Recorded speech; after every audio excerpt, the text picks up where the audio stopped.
భారత గ్రంథం కేవలముగా పుస్తకము కాదు.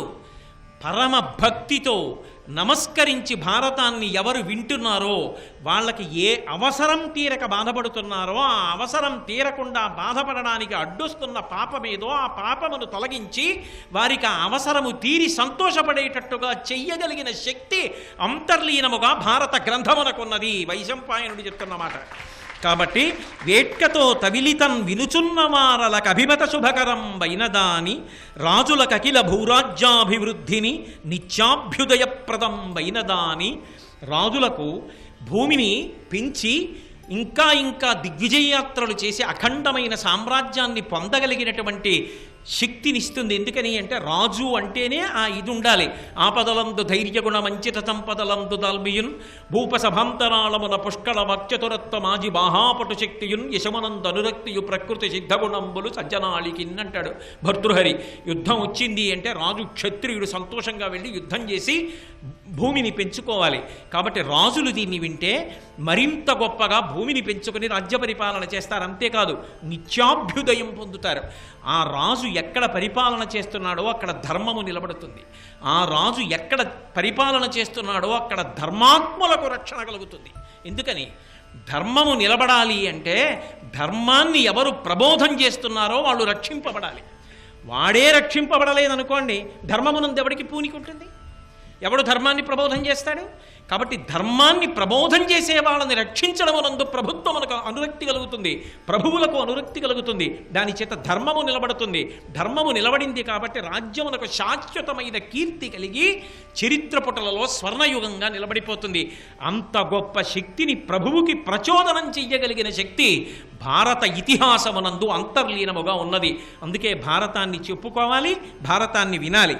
కాబట్టి రాజులకు అఖిల భూరాజ్యాభివృద్ధిని నిత్యాభ్యుదయప్రదం వైనదాని వాంగ్మనక్కాయ ప్రవర్తితానీక జన్మాఘ నిబర్హణం వైనదాని. గత జన్మలలో ఈ శరీరంతో నేను ఎన్ని పాపాలో చేసి ఉండి ఉంటాను, ఈ మనసుతో ఎన్నో పాపాలు చేసి ఉంటాను. ఎవరి దగ్గరో ఏదో మంచి వస్తువు ఉంటే మనసు చేత తస్కరించి ఉండి ఉండవచ్చు. వాడికి అంత మంచిది ఉన్నది అని చెప్పి నేను అసూయ పొంది ఉండవచ్చు. వాక్కు చేత ఎవరినో అనవసరంగా నింద చేసి ఉండి ఉండవచ్చు. శరీరము చేత, మనసు చేత, వాక్కు చేత, ఈ మూడిటి చేత చేసినటువంటి పాపములు భారతాన్ని వినడము వలన తొలగిపోతున్నాయి. అంత గొప్పది భారతం. వ్యాసుడందు కొరకు ఇచ్చాడు. ఇన్ని ప్రయోజనముల కొరకు వచ్చినటువంటిది భారతం. ఇన్ని ప్రయోజనాలతో ఉన్న ఇతిహాసాన్ని మనకిచ్చిన మహానుభావుడు వ్యాస భగవానుడు. కాబట్టి ఇటువంటి గొప్ప ఇతిహాసమయ్యా ఇది. సత్యవాక్ ప్రబంధ శత సహస్ర శ్లోక సంఖ్యమైనదాని పరమసత్యము. ఇందులో ఒక అక్షరము కూడా కల్పితము కాదు. ఇది పరమ సత్యమైన దానిని 1,00,000 శ్లోకములలో మహానుభావుడైనటువంటి వ్యాసుడు మనకు అందించాడు. అందుకే ఇది రచన చేసేటప్పుడు ఆపకుండా రచన చెయ్యగలిగిన వాడైతేనే నేను చెప్తానన్నాడు వ్యాసుడు. నేను వ్రాస్తాను సమాజహితం కోసమని వినాయకుడు ముందుకొచ్చాడు. ఎలా వ్రాస్తావు? ఘంటం పట్టుకు వ్రాస్తూ ఉంటే మధ్యలో ఘంటాన్ని మార్చవలసి రావచ్చు. ఎలా రాస్తావన్నాడు. ఏనుక్కు అందం ఏమిటి? దాని దంతములే నవలడానికి పనికిరాకపోయినా దంతములు అందం. సమాజ హితము కొరకు నేను వికృతమైన రూపాన్ని పొంది ఒక దంతం విరిగిపోయినా పర్వాలేదు, నా దంతాన్ని విరిచి భారతం రాస్తానని వినాయకుడు తన దంతాన్ని విరిచి రాసి ఏకదంతం, ఒక దంతంతో మిగిలిపోయాడు. అంటే వినాయకుడంతటి వాడు భారతాన్ని లోకానికి అందించడం కోసం తన దంతాన్ని విరిచి వ్రాచాడు అంటే భారతము ఎంత గొప్ప ఇతిహాసమై ఉండాలి, లోకమునకు ఎంత ప్రయోజనకరమై ఉండాలి. కాబట్టి 1,00,000 శ్లోకములలో చెప్పాడయా మహానుభావుడు వ్యాసుడు. సత్యవాక్ ప్రబంధ శత సహస్ర శ్లోక సంఖ్యమైనదాని సర్వలోక పూజ్యమైనదాని. భారతము ఏదో ఒక దేశమునకో ఒక ప్రాంతమునకో చెందినది కాదు, కేవలము ఈ భూలోకమునకు కాదు, సమస్త లోకముల యందు పూజింపబడేటటువంటి ఇతిహాసము భారతం. కాబట్టి సర్వలోక పూజ్యమైన దాని బుధనుత వ్యాస మహాముని ప్రణీతమైన దాని మహాపండితులైనటువంటి వారు కూడా ఏ మహానుభావుడి పేరు చెప్పేటప్పటికి తల ఉంచి నమస్కరిస్తారో ఆయన యొక్క అండలేనిదే, ఆయన అనుగ్రహం లేనిదే మా పాండిత్యములు ఎక్కడ నిలబడతాయని ఏ వ్యాసుడి పేరు చెప్పేటప్పటికీ ఇక మారు మాట్లాడకుండా రెండు చేతులు జోడించి నమస్కరిస్తారో అటువంటి మహానుభావుడు సాక్షాత్ బ్రహ్మాంశయందు వచ్చినటువంటి వేదవ్యాస భగవానుడు రచించినటువంటి భారతాన్ని ఓ జనమేజయ నీకు వివరిస్తున్నాను విను అని ప్రారంభం చేశాడు భారతాన్ని. అసలు భారతంలో వ్యాసుడు మొట్టమొదట ఎక్కడ కనిపించాడో కనపడడం వల్ల మొదటి ప్రయోజనం భారతాన్ని లోకానికి అందించడం. అలా అందించడానికి సమర్థుడెవరో చెప్పాలంటే వ్యాసుడే చెప్పాలి. అందుకే వైశంపాయనుణ్ణి పిలిచి చెప్పమన్నాడు. ఆ వైశంపాయనుడు తన యోగ్యతని నిరూపించుకున్నాడు. భారత గ్రంథము యొక్క విశేషాన్ని చెప్పి గురువుగారికి నమస్కరించి చెప్పడం మొదలుపెట్టాడు. అంటే భారతంలో వ్యాసుడు కనపడ్డాడు అంటే తగిన కారణం లేకుండా కనపడడు. మొదట కనబడింది యజ్ఞాన్ని పరిశీలించడానికి. యజ్ఞము సరిగ్గా జరుగుతోందో లేదో పరిశీలించాడు, అది వేదాంతర్గతము కనుక. రెండవసారి కనపడ్డాడు అంటే శిష్య ప్రశిష్య సహితంగా వచ్చి లోకమునకు భారతాన్ని అందించడానికి జనమేజయుడి ఆర్తి ఉందని గుర్తించి వచ్చాడు. జనమేజయుడు ప్రార్థించగానే భారతాన్ని లోకానికి అందించడానికి తాను కర్త అయితే యోగ్యుడైన శిష్యుడైన వైశంపాయనుడి చేత భారతాన్ని చెప్పించడం ప్రారంభం చేశాడు.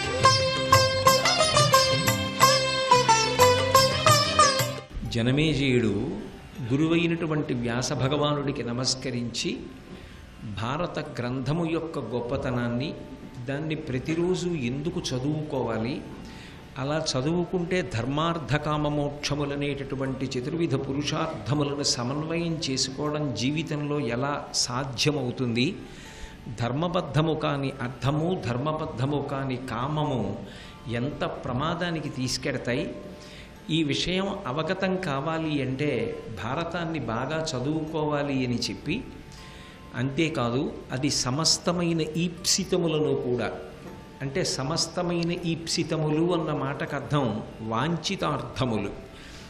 ఏ కోరిక మనకి తీరితే మనం అభ్యుదయ పదంలో పెడతామో అటువంటి కోరిక తీరాలి. ఎందుకని అంటే పిల్లవాడికి తెలియక తన ఆరోగ్యం పాడయ్యేటటువంటి పదార్థాన్ని కూడా తినడానికి సిద్ధపడతాడు. కానీ పరమ ప్రేమాస్పద అయినటువంటి అమ్మ పిల్లవాడికి అది పెట్టదు. పిల్లవాడికి అది పెట్టలేదు కాబట్టి అమ్మకి పిల్లవాడి మీద కోపం ఉందని దాని అర్థం కాదు. యథార్థమునకు పిల్లల్ని అమ్మకన్నా ప్రేమించేటటువంటి వ్యక్తి ప్రపంచంలో ఎవరు ఉండరు. కానీ అమ్మ పెట్టదు. ఎందుకు పెట్టదు అంటే ఒక్కటే కారణం, పిల్లవాడు ఆరోగ్యంతో ఉండాలని. కాబట్టి భగవంతుడు కూడా ఒక్కొక్కసారి మనం ఒక్కొక్క విషయాన్ని అడిగినా మనకి ఇవ్వడు. మనం అమాయకంగా అడిగితే ఆయన ఇవ్వలేదని చెప్పి చిన్నబుచ్చుకుని ఆయన మీద క్రోధం పెట్టుకుంటే వచ్చేది ఉంది. ఆయన మనకి దానిని ఎందుకు ఇవ్వలేదో అని సహృదయంతో అర్థం చేసుకోవాలి. అమ్మ ఒక్కొక్కప్పుడు ఒక్కొక్క వస్తువుని పసిపిల్లవాడికి ఇవ్వకుండా ఎలా బిడ్డని కాపాడుకుంటుందో, తండ్రి కొన్ని వస్తువులు బిడ్డడికి అందకుండా చేసి బిడ్డని ఎలా రక్షించుకుంటాడో, అలా భగవంతుడు కూడా మనం కోరినా కొన్ని కోరికలు తీర్చడానికి ఇష్టపడడం. ఎందుకు ఇష్టపడడు అంటే ఆ కోరిక తీరితే మనకి ప్రమాదము సంభవించే అవకాశం ఉంటుంది. అమ్మ కత్తిపీటతో కూరలు తరుగుతూ ఉంటుంది. పసిపిల్లవాడు వెళ్ళి ఆ కత్తిపీట తీసుకుని ఆడుకుంటానని ఆ కత్తిపీట ఇమ్మని అడుగుతాడు. అమ్మ ఇవ్వదు. పిల్లవాడు ఏడుస్తాడు, అయినా అమ్మ ఇవ్వదు. ఏదో బ్రతిమాలి బామాలి వేరొక వస్తువు ఇచ్చి ఏమారుస్తుంది తప్ప ఆ వస్తువుని మాత్రం అమ్మ ఇవ్వదు. ఎందుకు ఇవ్వదు అంటే ఇవ్వకూడదని కాదు, కత్తిపీట ఇచ్చి ముద్దు చేసి ఆడుకోమంటే ఏదో ముదుసలి ఇంటి దీపమని ముద్దుడు మూర్ఖుడు కాడు అంటాడు రామరాయల వారు. మా ఇంటి దీపమే కదా ఎంత బాగా వెలుగుతోందో అని ముద్దు పెట్టుకుంటే మూతి కాలిపోతుంది. అలా పిల్లవాడు కదా లేక పుట్టాడు ఏడుస్తున్నాడని చెప్పి అమ్మవాడికి కత్తిపీట ఇస్తే వాడు ప్రాణం మీదకి తెచ్చుకుంటాడు. వాడికి ఏది ఇవ్వకూడదో అది అమ్మ ఇవ్వదు. వాడు అడగకపోయినా, వాడు తీసుకోవడానికి ఇష్టపడకపోయినా, వాడి అభ్యున్నతికి ఏది అవసరమో అది అమ్మ ఇచ్చి తీరుతుంది. ఏది వాడికి అవసరమో అమ్మకి తెలుసు. వాడికి ఏం తెలుసు? అది భగవంతుడి విషయంలో కూడా నిజమైనటువంటి భక్తి యందు ఉండవలసిన పూనిక. ఒకటి మనకు అందలేదనుకోండి, ఈశ్వరుడు దానికి మనకి ఎందుకు అందించలేదు, అది బహుశः అందితే నేను పాడవుతానేమో అందుకు ఈశ్వరుడు ఇవ్వలేదు అని అనుకున్నవాడు మాత్రమే ప్రశాంతంగా ఉండగలడు తప్ప, నేను ఏది అనుకున్నానో అదే నాకు జరిగి తీరాలి అని హఠం చెయ్యడం మూర్ఖత్వం అవుతుంది. ఆ మూర్ఖత్వం హద్దులేనితనానికి వెళ్ళిపోతే అది భగవంతుడి వరకు మౌఢ్యానికి వెళ్ళిపోతుంది. వెళ్ళిపోయి నేను అనుకున్నది జరగలేదు కనుక నేను అసలు భగవంతుడిని పూజించవలసిన అవసరం ఏముంది అంటే, నువ్వు అనుకున్నవన్నీ ఇచ్చేయడానికి ఆయన ఏమైనా నీ ఇంటి పాలేరా? నీ అభ్యున్నతి గురించి ఆలోచించవలసిన అవసరం ఉన్నటువంటి వాడు కాడా?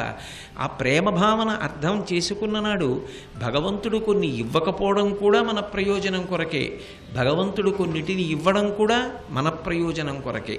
ఒక్కొక్కసారి కష్టాలు వస్తాయి, ఆ కష్టాల్ని ఎదుర్కోవడంలో, ఆ కష్టాన్ని అధిగమించడంలో మనిషి ఒక గొప్ప అనుభవాన్ని సాధిస్తాడు.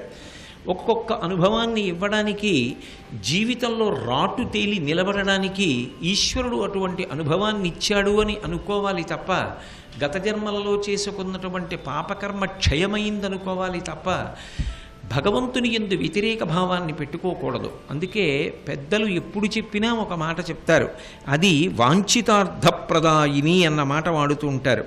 భారతం కూడా ఎటువంటిది అంటే, ఎవరైతే భాగవతాన్ని బాగా పట్టుకుంటారో అటువంటి వారికి ఏ కోర్కెలు తీరడం అవసరమో అటువంటి కోర్కెలను భారతము తీర్చగలదు. అంటే అది ఒక దైవస్వరూపం భారతం.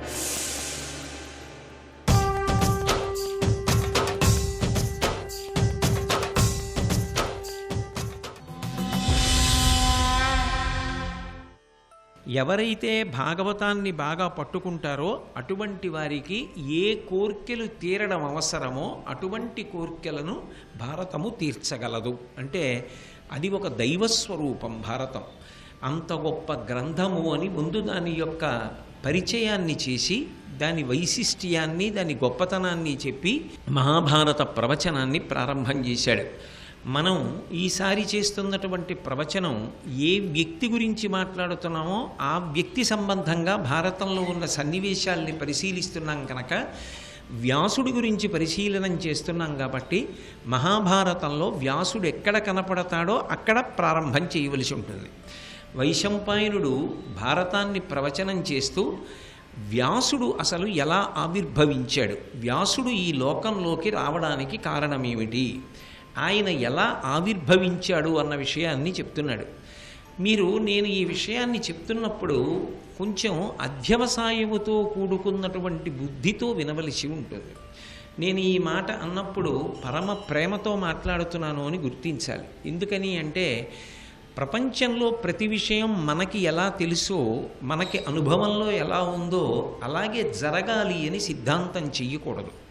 ఎందుకని అంటే, నేను అన్నం తింటాను, ఆవు గడ్డి తింటుంది, కోడి మట్టిలో కాళ్లతో కెలికి పురుగులు తింటుంది.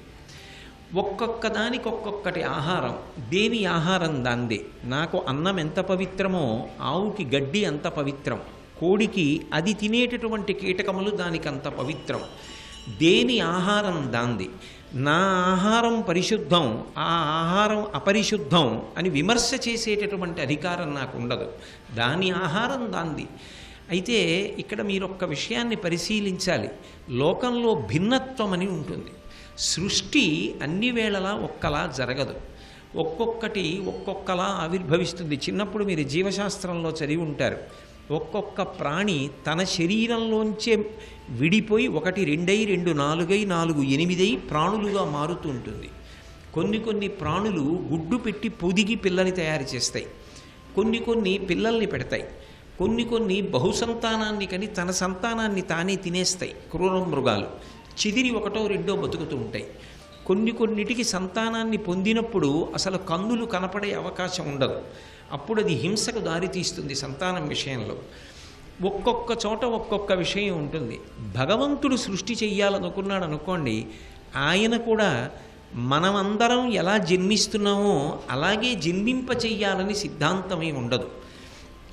భగవంతుడు చేసేటటువంటి చేష్టితముల వెనక పరమ పవిత్రమైనటువంటి ఉద్దేశ్యములుంటాయి. అందులో ప్రధానమైన ఉద్దేశ్యం ఎప్పుడు ఏమిటి ఉంటుందంటే, లోకమునకు హితం చెయ్యడం. అందరికీ ఏదో ఒక మంచి విషయాన్ని అందించడం ప్రధానమైన ఉద్దేశ్యంగా ఉంటుంది. అందుకే భారతంలో కొన్ని ఘట్టాలు చదివినప్పుడు దాని యందు అంతరార్థం తెలుసుకోకుండా యథాప్రకారంగా దాన్ని ఉన్నది ఉన్నట్టుగా వాచ్యార్థంతో చదివారనుకోండి, నేను ఉన్నది ఉన్నట్టుగా చెప్పాలి అంటే కొద్దిగా ఎబ్బెట్టుగా, ఇది ఇలా ఉందేమిటి, ఇలా పొసగుతుందా, ఇలా ఉంటే గౌరవించడం సాధ్యం అవుతుందా అన్నట్టుగా ఉంటాయి. కానీ తొందరపడి నిర్ణయాలకి రాకూడదు. అందులో ఉన్నటువంటి ధర్మ సూక్ష్మాన్ని పరిశీలించవలసి ఉంటుంది. పరిశీలించిన తరువాత అందులో ఉన్నటువంటి అద్భుతమైన విశేషం అందుతుంది. అందుకే లోకంలో ఒక మాట చెప్తారు, ఏదైనా ఒక గ్రంథాన్ని చదివేటప్పుడు నిష్పక్షపాతంగా చదవాలి. అసలు ముందే దాని మీద ఒక తీర్పుకొచ్చి చదవకూడదు. అసలు పుస్తకం చదవడం ఏమిటి? జీవితంలో మొట్టమొదట ఉండవలసిన లక్షణం ఏది అంటే పక్షపాత బుద్ధి ఉండకూడదు. ఏమీ తెలియకుండానే మనకి నచ్చింది నచ్చలేదు అని పక్షపాత బుద్ధితో నిర్ణయాలు చెయ్యకూడదు. అందున గ్రంథం విషయంలో మరీ జాగ్రత్తగా ఉండాలి. భారతాది ఇతిహాసముల విషయంలో మరింత జాగ్రత్తగా ఉండాలి. ఎందుకంటే శ్రీరామాయణం ఉన్నంత తేలికగా అర్థం అవ్వడానికి వీలుగా కొన్ని ఘట్టాలు ఉండవు. ఆ ఘట్టాలు అర్థం చేసుకోవాలి అంటే చాలా ధర్మసూక్ష్మ పరిశీలన అర్థమవుతుంది. ఇప్పుడు వ్యాస జననాన్ని ప్రస్తావన చేస్తాను. వ్యాసుడు అసలు ఎలా జన్మించాడు, వ్యాసుని జన్మ వెనకాతల ఉన్నటువంటి గొప్ప మలుపు ఎటువంటిది అన్నది పరిశీలనం చెయ్యండి. భారత ప్రవచనం చేస్తున్నటువంటి వైశంపాయనుడు వ్యాసజననం గురించి చెప్తూ ఒక మాట అంటాడు. గతమదమత్సరుండు త్రిజగద్వినుతుండు వశిష్ఠ పౌత్రుడు ఉన్నతమతి శక్తిపుత్రుడు అఘనాశన ఘోర తపోధనుండు సువ్రతుడయి తీర్థయాత్ర చనువాడు పరాశరుడన్ మునీంద్రుడు అయ్యతివ తలోదరింకనియే అయ్యమునా నది ఓడరేవునన్. ఒకానొకప్పుడు పరాశర మహర్షి అనబడేటటువంటి ఒక మహానుభావుడు తీర్థయాత్రకు బయలుదేరాడు. బయలుదేరినది తీర్థయాత్రకి బయలుదేరుతున్నారు అంటేనే భగవద్దర్శనాభిలాషులై క్షేత్రముల యందు పర్యటిస్తారు కాబట్టి సత్వగుణంతో ఉండడానికి ప్రయత్నం చేస్తారు. కాబట్టి సువ్రతుడయి ఆయన మంచి వ్రతములను అనుష్ఠానం చేస్తూ ఆయా ప్రాంతములకు వెళ్ళినప్పుడు దర్శించవలసినటువంటి దేవతామూర్తులను దర్శనం చేస్తూ అక్కడ చెయ్యవలసినటువంటి మంచి పనులు చేస్తూ ఏదో అక్కడ ఉన్నప్పుడు జపం చేసుకుంటూ మంచి గ్రంథములను పరిశీలిస్తూ 10 మందికి ఉపకారం చేస్తూ తాను 10 మందికి భారం కాకుండా ఉండేటట్టుగా ప్రవర్తించగలిగినటువంటి అధ్యవసాయముతో కూడినటువంటి బుద్ధి కలిగి ఉండడం సువ్రతము. నువ్వు ప్రశాంతంగా ఉండడం కాదు, అవతలవాడు ప్రశాంతంగా ఉండేటట్టుగా ప్రవర్తించడం సువ్రతం. దాన్ని మించిన వ్రతం ఇంకొకటి లేదు. నువ్వు ఎక్కడ ఉండు, నీ వలన ప్రశాంతత కలగాలి. నువ్వు ఇంట్లో కుటుంబ సభ్యుడిగా ఉన్నావు, దాని వలన కుటుంబం ప్రశాంతత పొందాలి. ప్రశాంతత అంటే ఆయన ఉన్నారు, ఆయన ఉండగా నాకు బెంగేమిటి అని నా భార్య అనుకోవాలి. నాన్నగారు ఉన్నారు, నాన్నగారు ఉండగా బెంగెందుకు అని నా బిడ్డలు అనుకోవాలి. ఒక ఊరంతా సంతోషించాలి ఆయన మా ఊరివారని. చివరికి రాష్ట్రం సంతోషించాలి, చిట్ట చివరికి దేశమే సంతోషించాలి. నువ్వు ఎదగగలిగితే అటువంటి మహానుభావుడు మేము బ్రతికిన కాలంలో ఆయన బ్రతికి మాతో పాటు సమకాలీనుడయ్యాడని యావత్ ప్రపంచము సంతోషించగలగాలి. సర్వం శ్రీ ఉమామహేశ్వర పరబ్రహ్మార్పణమస్తు.